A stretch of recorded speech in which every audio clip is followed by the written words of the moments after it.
Nedavno biz Yashnobod tumani Obusher mahallasiga kelganmiz. Orientirimizni tushuntirib o'taman. Orientirimiz Islomobod masjididan kirib kelganda bir 8-9 metr kirganda mashxonadan sotuvga tushgan umumiy yer maydoni 2,5 sotuv bo'lyapti. Xonalar soni 4 ta plus oshxona va aroq yuvinish xonalari bor. Sizlarni bitta ichkarini ko'rsa avzorni qilib beramiz.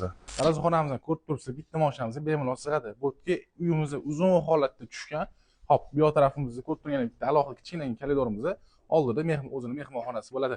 Yurtkalarga hammamiz ko'rib turganidek bu tarafimizda ham bitta kichkinagina koridorimiz, o'ng tarafimizda ham bitta yotoqxonamiz bo'ladi.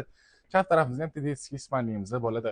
Yurtkalarga hammamiz bu tarafimizda o'zini oshxonasi bo'ladi. Oshxonasining oldida ham o'zini choy ichishga joylari bor. Hop, bu tarafda o'zini bitta yuvinish xonasi, ichida yana bitta alohida yuvinish xonasi va alohida hojatxonasi bo'lyapti. Sizlarni ko'rdinglar, holatlari o'rtacha holatda bo'lyapti. Narxini $78,000 so'rashyapti. Yana o'tib turgan joylari ham bor. Pastda yana nomerlar yozib qoldiramiz. Telefon markazini qilsanglar bo'ladi. Ko'rib turgan bitta alohida kichkina koridorimiz oldida o'zining mehmonxonasi bo'ladi. Yurtkalarga hammamiz ko'rib turganidek bu tarafimizda ham bitta kichkinagina koridorimiz, o'ng tarafimizda ham bitta yotoqxonamiz bo'ladi. Chap tarafimizda ham tedesskiy spalniyamiz bo'ladi. Yurtkalarga hammamiz bu tarafimizda o'zini oshxonasi bo'ladi. Oshxonasining oldida ham o'zini choy ichishga joylari bor. Hop, bu tarafda o'zini bitta yuvinish xonasi, ichida yana bitta alohida yuvinish xonasi va alohida hojatxonasi bo'lyapti. Sizlarni ko'rdinglar, holatlari o'rtacha holatda bo'lyapti. Narxini $78,000 so'rashyapti. Yana o'tib turgan joylari ham bor. Pastda yana nomerlar yozib qoldiramiz. Telefon markazini qilsanglar bo'ladi.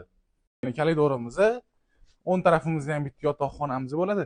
Chap tarafimizda ham tedesskiy spalniyamiz bo'ladi. Yurtkalarga hammamiz bu tarafimizda o'zini oshxonasi bo'ladi. Oshxonasining oldida ham o'zini choy ichishga joylari bor. Hop, bu tarafda o'zini bitta yuvinish xonasi, ichida yana bitta alohida yuvinish xonasi va alohida hojatxonasi bo'lyapti. Sizlarni ko'rdinglar, holatlari o'rtacha holatda bo'lyapti. Narxini $78,000 so'rashyapti. Yana o'tib turgan joylari ham bor. Pastda yana nomerlar yozib qoldiramiz. Telefon markazini qilsanglar bo'ladi.